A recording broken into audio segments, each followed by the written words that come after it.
তীব্র নিন্দা জানাই এবং প্রতিবাদ জানাই।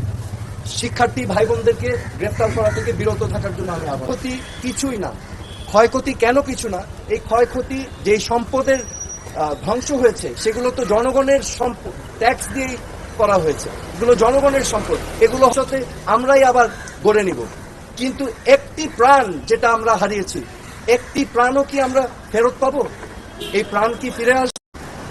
আমাদের মনে রাখতে হবে মুখ্য জিনিসটা কি, প্রাণের মূল্য কিন্তু কোটি কোটি কোটি কোটি কোটি টাকার থেকেও অনেক বেশি, অমূল্য। করতে হবে প্রতিটি হত্যাকাণ্ড সুনির্দিষ্টভাবে ইন্ডিপেন্ডেন্ট এনকোয়ারি করে বিচার করতে হবে এবং এগুলোর জন্য যারা যারা দায়ী তাদেরকে আইনের আওতায় আনতে হবে। স্পষ্টভাবে বলতে চাই আইন শৃঙ্খলা রক্ষাকারী বাহিনীদের, আমাদের সেনাবাহিনীদের, যে আমাদের ছাত্রছাত্রী ভাই বোনদের বুকে যেন আরেকটা গুলি না যায়। আপনারা বিরত থাকুন, এটা ঠিক না, দিস ইজ নট রাইট। বাংলাদেশের প্রথম প্রধানমন্ত্রী তাজউদ্দিন আহমেদ এবং সৈয়দা জোহরা তাজউদ্দিনের সন্তান এবং আমি নিজেই একজন রাজনীতিবিদ হিসেবে আমি 2 টার্ম বাংলাদেশ। ছাত্র গ্রেপ্তার করা থেকে বিরতি থাকুন, এবার এই কথাটি বললেন বাংলাদেশের সর্বপ্রথম প্রধানমন্ত্রী তাজউদ্দিন আহমেদের ছেলে। উনি আজকে ডিবি অফিসে ডিবি প্রধান হারুনুর রশিদের সাথে দেখা করছিলেন, যে 6 জন ছাত্র যারা ডিবি কাস্টডিতে আছে তো তাদের ব্যাপারে। তো সেই ভিডিওটি উনি কি বললেন আর ভিতরে কি জিজ্ঞেস করলেন সব কিছু আমি সেই ভিডিওটি আমি আপনাদেরকে দেখাবো। তার আগে একটু কথা শুনে যাবেন সবাই। আসলে বাংলাদেশের সর্বপ্রথম রাষ্ট্রপতি প্রধানমন্ত্রী যে ছিলেন সে ছিলেন তাজউদ্দিন আহমেদ, এটা আমি আজকেই জানলাম, এর আগে কিন্তু আমি জানতাম না। তো যাই হোক, তার ছেলে এবার এই কোটা আন্দোলন বিষয়ে কথা বলার জন্য ডিবি অফিসে আসছিল, যে 6 জন শিক্ষার্থীকে যারা কাস্টডিতে নিছে আসলে কি তাদেরকে তাদের ইচ্ছায় কাস্টডিতে মানে সেফ রাখার জন্য কাস্টডিতে নিছে, নাকি তাদের উপরে কোনো টর্চার বা অন্য কিছু করা হচ্ছে। তার জন্য হারুনুর রশিদের সাথে ডিবি প্রধান যিনি আছেন তার সাথে কথা বলেছেন উনি। তো উনি দেখা করতে চেয়েছিলেন, দেখা করতে পারেনি। তো চলেন আমরা উনি আর কি বললেন, ভিতরে কি হয়েছিল সব কিছু ওনার মুখ থেকে শুনবো।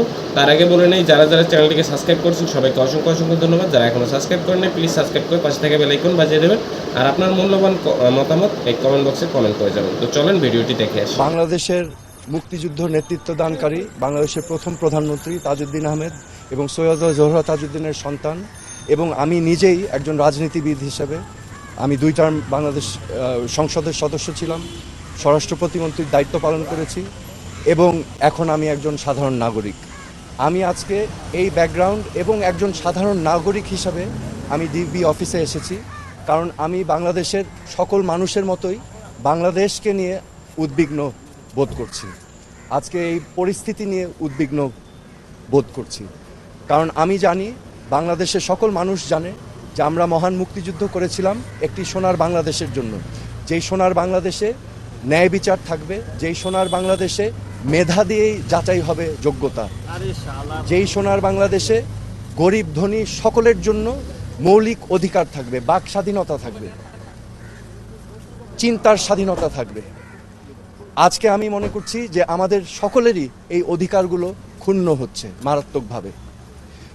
আজকে আমরা জানি যে এখানে কোটা আন্দোলন হয়েছে, কোটা সংস্কার আন্দোলন হয়েছে এবং এই কোটা সংস্কার আন্দোলন নিয়ে আমাদের দেশে একটি অশান্তিপূর্ণ পরিস্থিতি বিরাজ করছে। এখানে শত শত মানুষ নিহত হয়েছে, নিরীহ 5 বছরের বাচ্চা থেকে শুরু করে 8, 10, 15, 16 ছাত্র, সাধারণ মানুষ সহ অনেক মানুষের প্রাণহানি হয়েছে এবং এটা আমাদের সবাইকে ক্ষত করেছে, আমাদের বিবেককে নাড়া দিয়েছে। এই বিবেকের নাড়ার কারণেই আজকে আমি ব্যক্তিগতভাবে ডিবি অফিসে এসেছি। কেন এসেছি?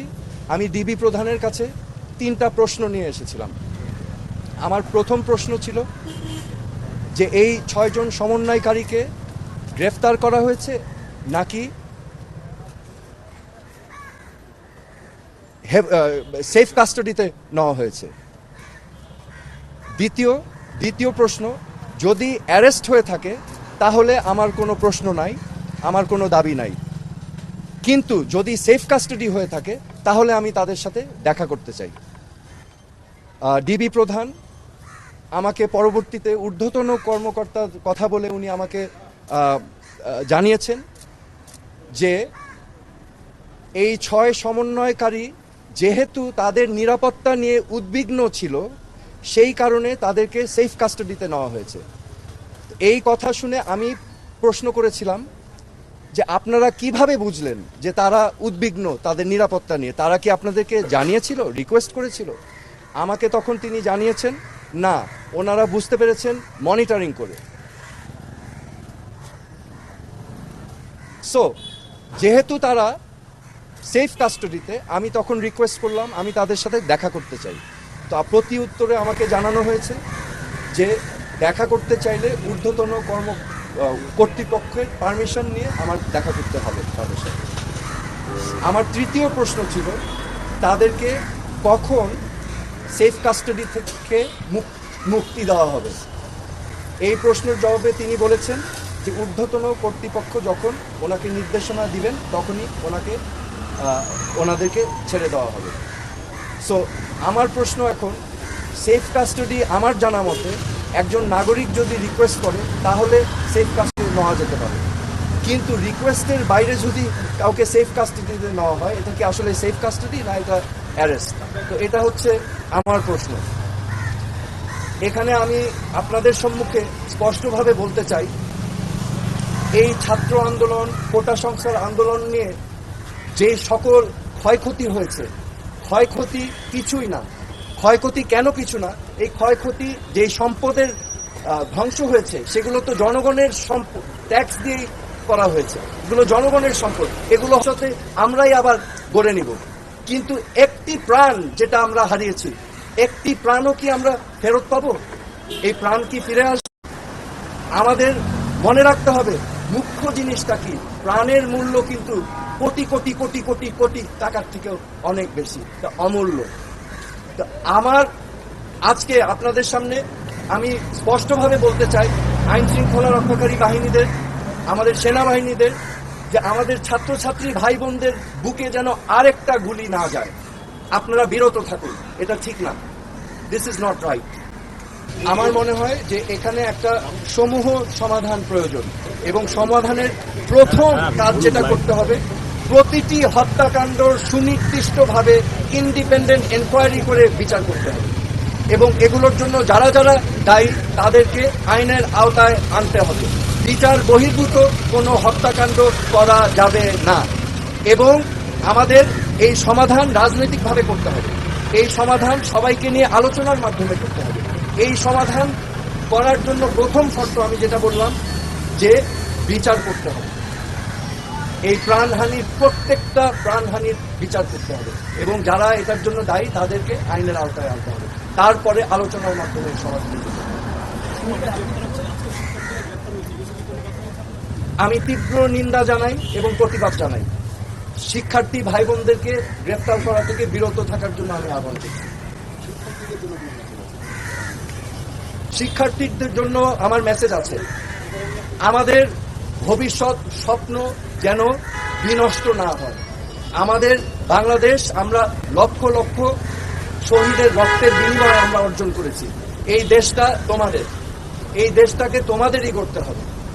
It is your responsibility, do not lose hope. এবং সামনের দিক ভালো দিন আসবে, কিন্তু এখন কষ্ট করতে হবে, হোপ আশা ছাড়া যাবে না। এই দেশটা তোমাদের সম্পদ, তোমাদেরই করতে হবে। তোমরা ন্যায় পথে থাকবে, সত্যর পথে থাকবে, অন্যায়ের বিরুদ্ধে প্রতিবাদ করবে। That is my message. আমার কোনো পদক্ষেপ কর্মসূচি নাই, আমি আমার বিবেকের তাড়নায় এসেছি। যেটা আমি দেখছি চারিপাশে মানুষ যে প্রশ্নগুলো করছে, যেই জবাবগুলো চাচ্ছে, আমি সেটাই জানতে এসেছি নাগরিক হিসাবে। কিন্তু আমি বলেছি আমার একটা পরিচয় আছে, এই দেশের উপর আমারও হক আছে এবং সবার হক আছে। তো আমি সেই জন্য। তো এই ছিল আজকের ভিডিও। উনি যে বক্তব্যটা দিয়েছেন খুবই মূল্যবান বক্তব্য দিয়েছেন। তো ওনার বক্তব্যের সাথে কে কে একমত তারা কমেন্ট বক্সে কমেন্ট করে জানাবেন।